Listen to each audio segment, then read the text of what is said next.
inside, every mistake is an opportunity. What were the unwritten rules in the past?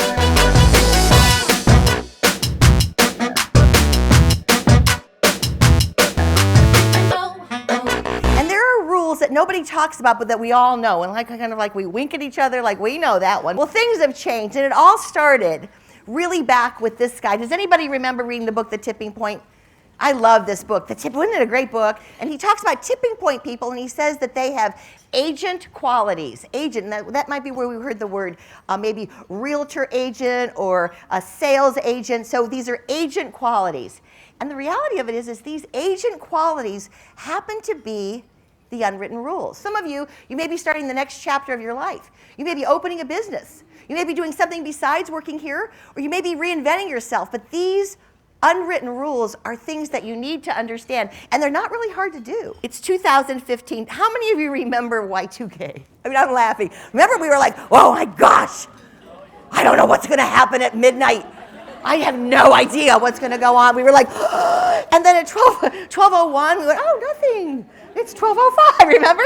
But if you think that was 15 years ago, Y2K was 15 years ago. Think of the changes that have gone on in the world in 15 years. People tell me, you know what, I hate change.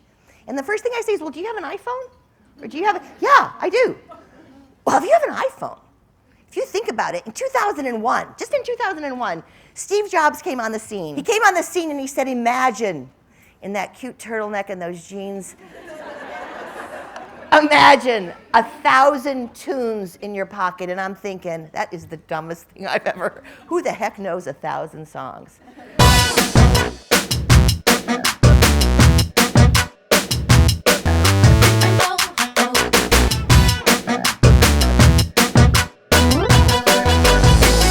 But Hannah is about giving you permission. We feel guilty all the time.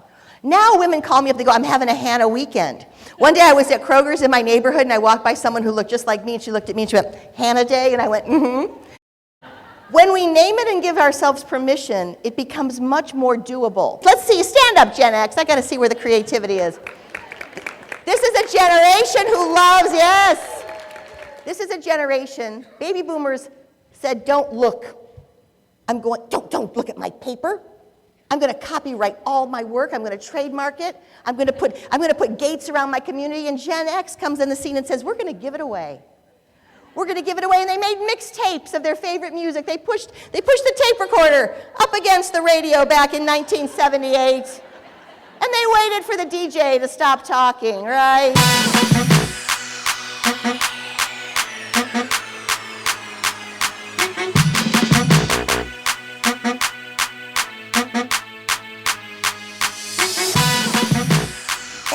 Cry. Crying makes us uncomfortable. I know you're feeling bad. I want to cry. I want to cry for you, but not at work. We'll go cry in the closet together, right? Because crying helps you relieve your emotions, but what does it do to the receiver? It makes us uncomfortable. I don't know where Susan Boyle is right now, but this has helped me. What are you waiting for? She waited till she was 47 years old. So how did she show up? She didn't think about it, but she just showed up. And usually I would say preparation should have been a little bit better, but her talent was so tremendous that she made the naysayers open their eyes.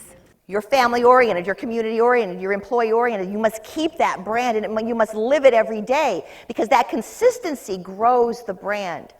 So your behaviors at work have to really exemplify that brand identity. You have to show love. Oprah taught us this. How many of you remember Oprah talking about gratitude? Yeah, we're going all the way back to Oprah days, gratitude. But Oprah said have an attitude of gratitude. They said that doesn't work. Just walking around going, I have an attitude of gratitude. It doesn't work. You have to have a ritual. You've got to have something every day that taps you on the shoulder and says, what was good about yesterday?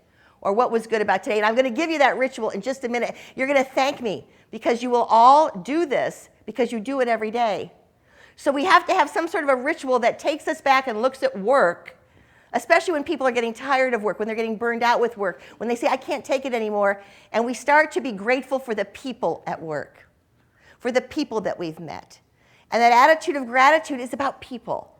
It's about thinking about who made your day yesterday and thinking about it. Now, if you read more and more, some people say write a thank you note. That might be too much for you in the beginning, to sit down and actually write them a note. But at least as we get our minds thinking about gratitude, what starts to happen is when we do it for a month, all of a sudden, we're seeing what people do right. We're seeing why work works. We're seeing why we're happy. We're beginning to see the world with really different lenses.